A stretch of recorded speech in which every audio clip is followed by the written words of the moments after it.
मसीह में सलाम दोस्तों। आज हम एक ऐसा सवाल खोलने जा रहे हैं जो बहुत से विश्वासियों के मन में सालों से चल रहा है। बाइबल में एक बहुत हैरान करने वाली घटना है। एक अज्ञात व्यक्ति जिसका नाम भी नहीं लिखा, यीशु मसीह के नाम से दुष्ट आत्माएं निकाल रहा था। वो 12 प्रेरितों के साथ नहीं चलता था। शिष्यों ने उसे रोक दिया और प्रभु से शिकायत की, और यीशु ने जो जवाब दिया वो आज भी लाखों लोगों को चौंकाता है। उसे मना मत करो, जो हमारे विरोध में नहीं वो हमारे पक्ष में है। तो सवाल ये है, क्या वो व्यक्ति झूठा था? क्या उसके पास अधिकार नहीं था? यीशु ने उसे क्यों सपोर्ट किया? आज हमारे लिए इसका क्या मतलब है? आज हम बाइबल खोलकर इसे देखेंगे। अगर आप अंत तक रुकते हो तो आपके सारे संदेह मिट जाएंगे। तो चलिए शुरू करते हैं। तो दोस्तों, पहले हम बाइबल के उन वचनों को पढ़ते हैं जहाँ पर इसका जिक्र किया गया, इस घटना का जिक्र किया गया। वो है मार्कुस का 9वां अध्याय 38 से 40 तक।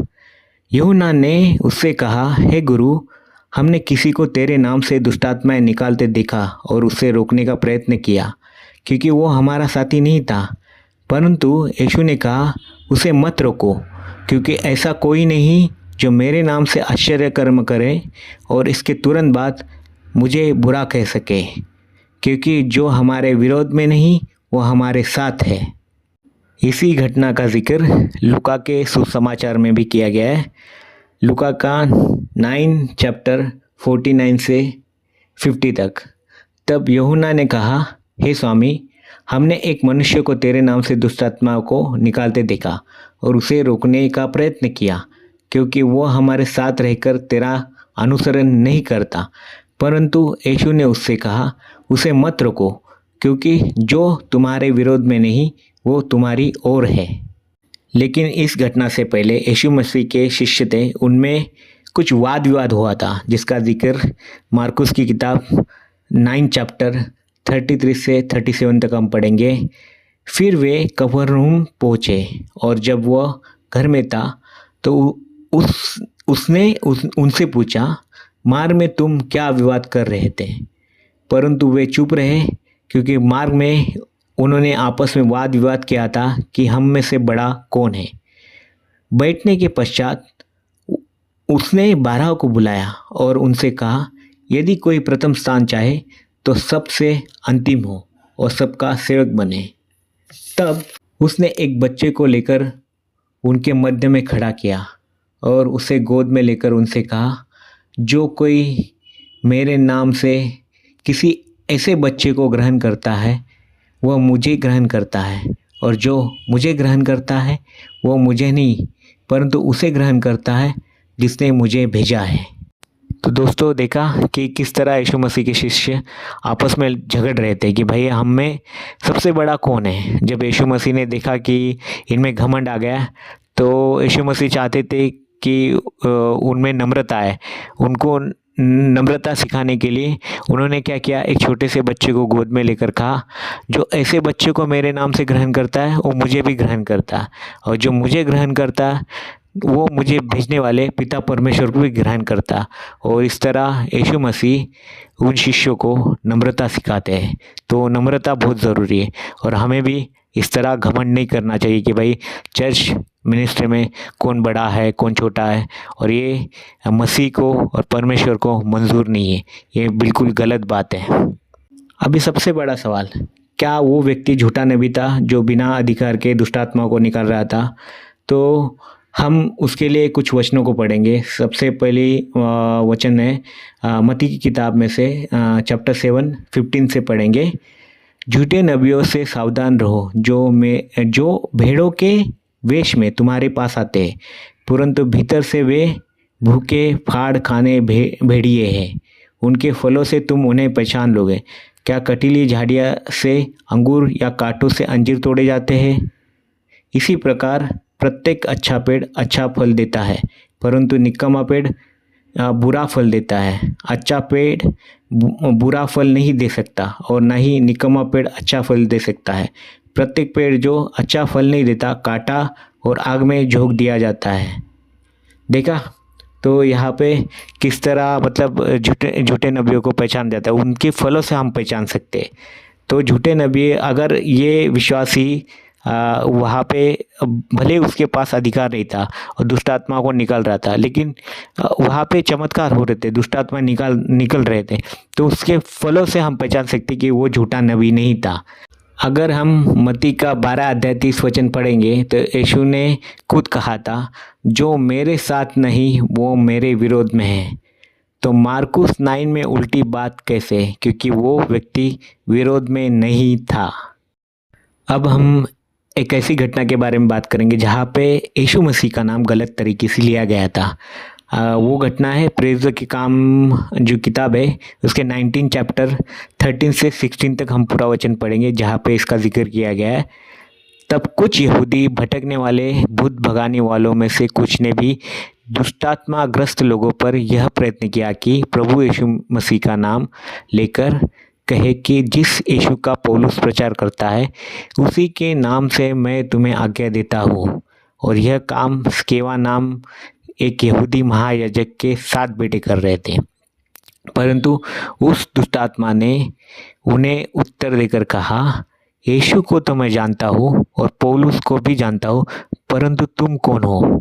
और जिस मनुष्य में दुष्टात्मा थी उसने उन पर चढ़ाई की और उन सबों पर ऐसा प्रबल हो गया कि वे नंगे और घायल होकर उस घर से भाग निकले। तो देखा यहाँ पे ये लोग झूठे नबी थे, झूठे शिक्षक थे, इसलिए वो दुष्टात्मा भी बोलता है कि मैं आपको नहीं जानता हूँ, और वो दुष्टात्मा उनमें समा गई और उनको घायल कर दिया, वो नंगे वहाँ से भाग निकले।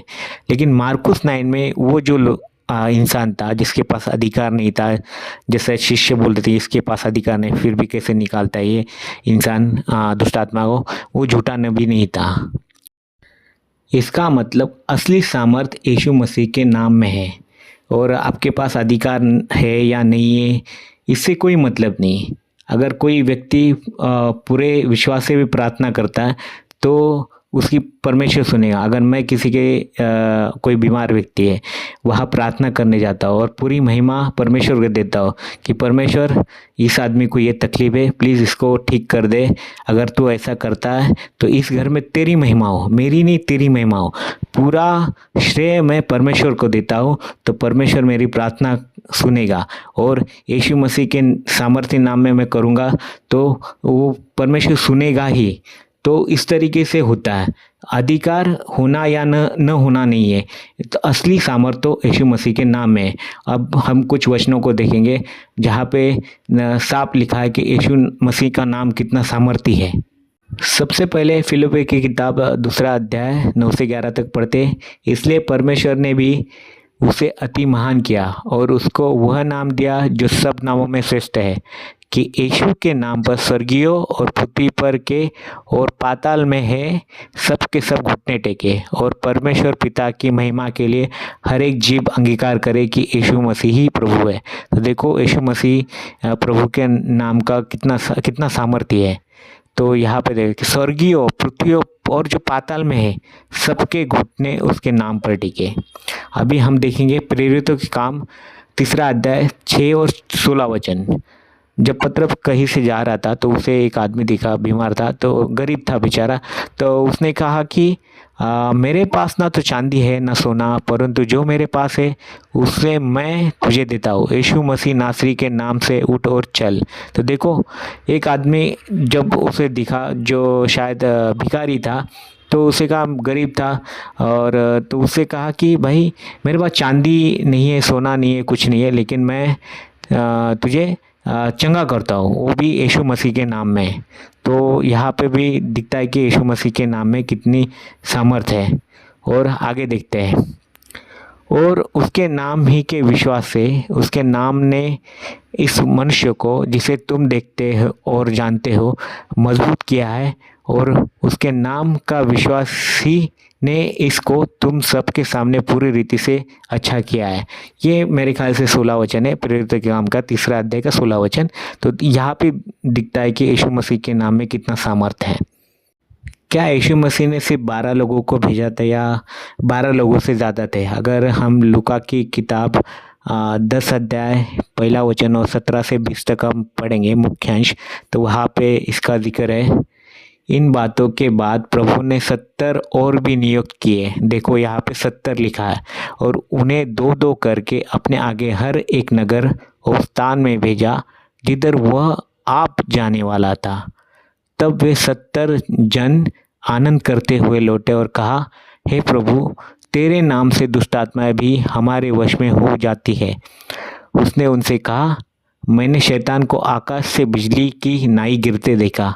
देखो, मैंने तुम्हें सांपों और बिच्छुओं को रोकने का और शत्रु की सारी शक्ति पर अधिकार दिया है, और किसी वस्तु से तुम्हें कुछ हानि न होगी। तो भी इस बात से आनंद मत करो कि आत्माएं तुम्हारे अधीन है, पर इससे आनंद करो कि तुम्हारे नाम स्वर्ग में लिखे हुए हैं। देखा, तो अगर हम दुष्ट आत्मा को निकालते बुरी चंगाई के, तो हमें इसमें घमंड नहीं, आनंद नहीं करना चाहिए कि भाई दुष्ट आत्मा हमारे अधीन है करके। आप भी पूरे विश्वास से प्रार्थना करोगे तो यीशु मसीह के नाम में सामर्थ्य है। वचन में हर विश्वासी के लिए वादा है। अगर मार्कुस की किताब 16 अध्याय 17 से 18 तक पढ़ोगे, और जो विश्वास करेंगे उनके ये चिन्ह होंगे कि मेरे नाम से दुष्ट आत्माएं निकालेंगे, नई नई भाषा बोलेंगे। तो ये कौन है? जो विश्वास करेंगे, जो भी विश्वास करेंगे तो दुष्ट आत्मा निकालेंगे, सांपों को उठा लेंगे, और यदि वे घातक वस्तु भी पी जाए, मतलब जहर वगैरह वैसी कुछ चीज़ें आप पी जाए, तो उनको कुछ ना हानि होगी। वे बीमारों पर हाथ रखेंगे और वे अच्छे हो जाएंगे। तो वो ये निशानी दी थी उन लोगों के बारे में जो ऐसा करेंगे, जो विश्वास करेंगे, तो उनके बारे में लें। तो विश्वासी के लिए प्रभु ने ये वादा किया है। और अगर हम मत्ती की किताब अध्याय 7 का 16 से 20 तक पढ़ोगे, तो फल से पहचानो, तुम उनको उनके फलों से पहचानो। क्या अंगूर झाड़ियाँ से और या अंजीर ऊँट कटारों से तोड़े जाते हैं? वैसे ही हर एक अच्छा पेड़ अच्छा फल लाता है, और निकम्मा पेड़ बुरा फल लाता है। अच्छा पेड़ बुरा फल नहीं ला सकता, और ना निकम्मा पेड़ अच्छा फल ला सकता है। जो पेड़ अच्छा फल नहीं लाता वो काटा और आग में डाला जाता है। इसलिए तुम उनको उनके फलों से पहचानोगे। तो ये जो लोग हैं, झूठे नबी, झूठे शिक्षक, जो यीशु मसीह का नाम का बुरा इस्तेमाल करते हैं, झूठे हैं, तो उनको कैसे पहचाने? ये यहाँ पे मत्ती के 7वें अध्याय में लिखा है कि उनके फल से तुम पहचान जाओगे उसको।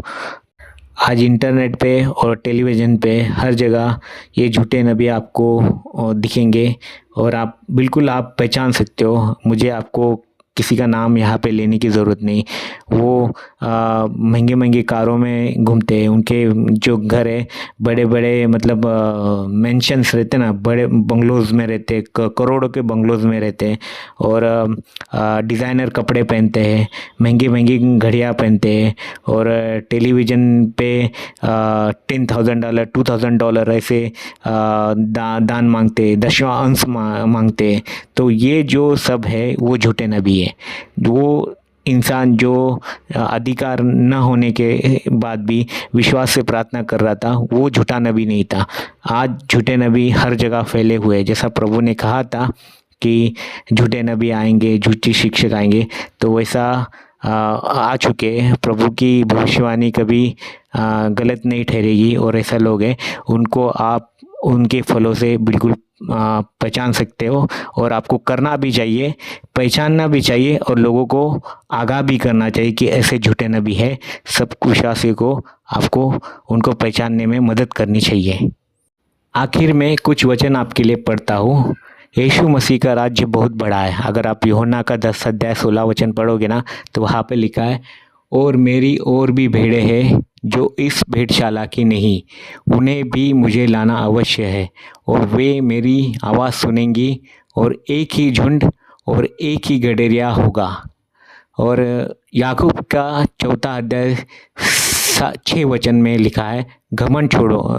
यहाँ पे प्रभु ने हमें घमंड छोड़ने के लिए बोला है, परंतु वह और भी बड़ा अनुग्रह देता है। इसलिए वह कहता है, परमेश्वर अभिमानियों का विरोध करता है पर दीनों पर अनुग्रह करता है।